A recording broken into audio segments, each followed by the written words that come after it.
Today I'm here with my friend Aaron. We're going to talk about his 1973 Pontiac Trans Am. What is the car? 73 Trans Am? 1973 455 4-speed trans, original 4-speed, original 455. Numbers matching car. It was kind of a bucket list car for me, so I sold a 1970 plum crazy purple 440 4-speed Plymouth Roadrunner to buy it. As somebody else's dream car, probably, for Yeah, sure. I'll tell you what, this car will kill that Roadrunner. Yeah. Bought the car done. Came out of Lincoln, Nebraska, from a restoration shop out there that specializes in Trans Ams called Restore a Muscle Car. And after some negotiating, I got the car and had it just over 3 years. Absolutely love the car. It's everything I wanted in a muscle car and more. Oh, those are made to look like the original honeycombs, right? Yes, those are year one reproduction honeycomb rims. Those are 17s? 17s. 17 by 9 all the way around. Nice. Year one has done a fantastic job with the reproduction 17s. So this was the last year of this body style. And they refer to this front end as the beak. Okay. And this was the last year for this stuff. So in 73, Pontiac got away with a lot. Well, there was by also 73, most everybody was, detuning their cars and everything else. And I got to tell you, this 455 is, it's just a great motor. Yeah. Handles. I mean, the performance on it's outstanding. I've got to ride in it. He's not kidding. It goes. So the brakes are all stock all the way around. It does have Hotchkiss 2-inch lowering springs.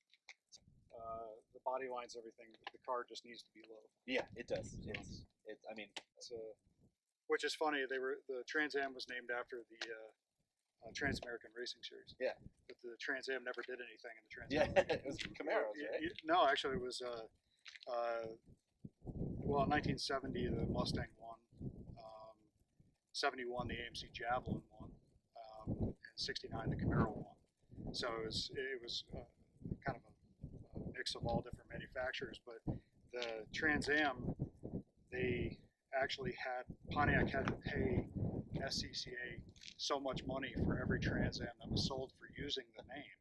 Well, and it's around still, but it's not. Back then, it was you basically took a factory car and did some things to it, soup it up a little bit, and you raced it. Now it's a complete it's completely different. Back then, it was the Trans Am series was kind of like NASCAR. You're supposed to have a stock car base. It was even more so. I mean, they were taking cars out of dealerships and turning them into race cars. Nice. Welding cages actually.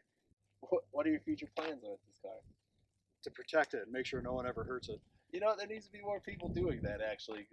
But you actually drive it. It's not like you're protecting it. It's hidden somewhere underground or something that never starts. No, it's in my garage with my other cars. I have a few other collector's cars. One that I'm doing a restoration on now, on a 1968 Rambler Rogue, American Motors Rambler factory 290 V8 car. Do you know how many of those were made? Not very many of them. I actually knew I believe the second owner of the car back in the late 90s, early 2000s, and I followed the car and knew that it had made it to California. And then another friend of mine had contacted me and told the car had come up for sale, but it had sat for 7 years in the back of a shop and just basically deteriorated.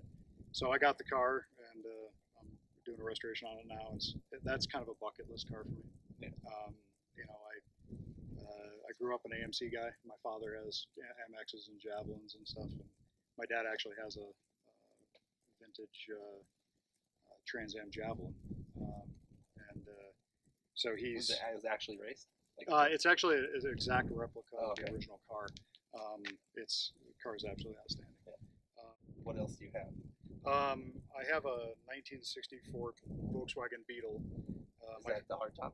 Yes, the hardtop. My first car was a '63 Beetle, and I've had this fascination with those cars ever since. And it's not about going fast. It's not about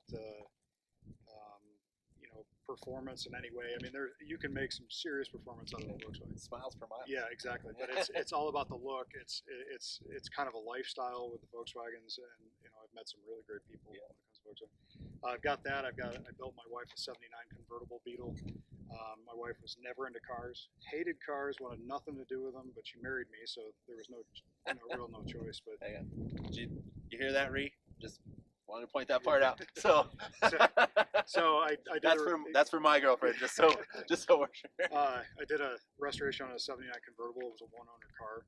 Last year they were imported to the United States, and now it's hard to get her away from the cars. I mean, she planned. I used to plan all my trips, vacations around car shows. Now she does. So that's been great.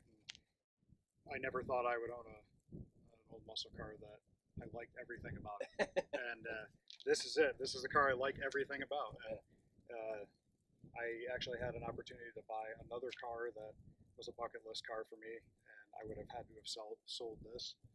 And jokingly, at a recent car show, I put a for sale sign up.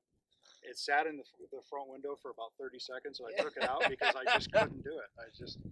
So this car will be with me for as long as it can be with me. In reality, if family always comes first, so if something needed to come up, I could always sell it. And like I was telling you, we saw on my other video, the Good Guys show this year, this car was there. It's pretty quick in my video. It's probably about 10-15 seconds.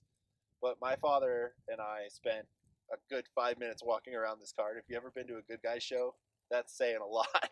This car is amazing. I absolutely love this car. And when I got in contact with you, I was blown away that it was the same car because I was so excited to do this. So thank you, Aaron. Thank you. I love the car. Thank you. Hopefully get to see it out a few more times this year. Well, next year, I guess, technically. We only got a couple days. Yeah. But it'll thanks, be man. Yeah, and guys, please like, subscribe, and give me a thumbs up if you enjoyed this video. If you guys have a car you want me to come check out, send me a message. Hit me up in the comments. I'll see you guys